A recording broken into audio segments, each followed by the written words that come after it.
যদি আমার এক্সামের সময় কিছু না মনে পড়ে, যদি পরীক্ষার খাতাটা স্যার বইয়ের সাথে ঝগড়া করে দেখতে বসে, যদি আমার খাতার পাতা উড়ে যায় বা ছিঁড়ে যায়, যদি আমার খাতার কিছু হয়ে যায়, আমি যদি বায়ো স্টুডেন্ট হয়েও অঙ্কতে যদি কিছু না পারি, কি হবে এবার? সেই সব চিন্তা করতে করতেই আমি এখন ওভার থিঙ্কিং করা স্টার্ট করে দিয়েছি পড়তে বসে। আর পাশ থেকে আমার মা জোর করে আমাকে কমলা লেবু খাওয়াচ্ছে, যেটা আমার একদমই ভালো লাগে না, যেটা আমার কোনো ফলই ভালো লাগে না। আর আজকে হচ্ছে আমাদের বাড়িতে রান্না হয়েছে পনিরের তরকারি। আমি বেসিক্যালি ডায়েট করি, হ্যাঁ আমি ডায়েট করি, এই বয়স থেকে আমি ডায়েট করি। আমি দুবেলা ভাত খাই না, কিন্তু যখন আমার পছন্দের কোনো রেসিপি বা কোনো তরকারি হয় তখন আমি দুবেলা তো ভাত খেয়েই নিই, আমি ম্যাক্সিমাম দুবেলায় খাই, আর হয়তো অন্যদিন একবেলা খাই।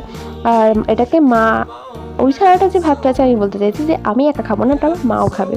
তো আমি আর আমার মা বেস্ট ফ্রেন্ডের মতো এক থালাতেই ভাত খাই। আর এখানে হচ্ছে আমার অঙ্ক বই নিয়ে বসেছি, কারণ নেক্সট দিন আমার অঙ্ক পরীক্ষা। আমি কি করবো জানি না, বিকজ আমি বাই স্টুডেন্ট, বলেই তো দিলাম। যাই হোক, তোমরা সবাই আমার জন্য একটু প্রে করে দিও যাতে আমি পাশ করে যাই।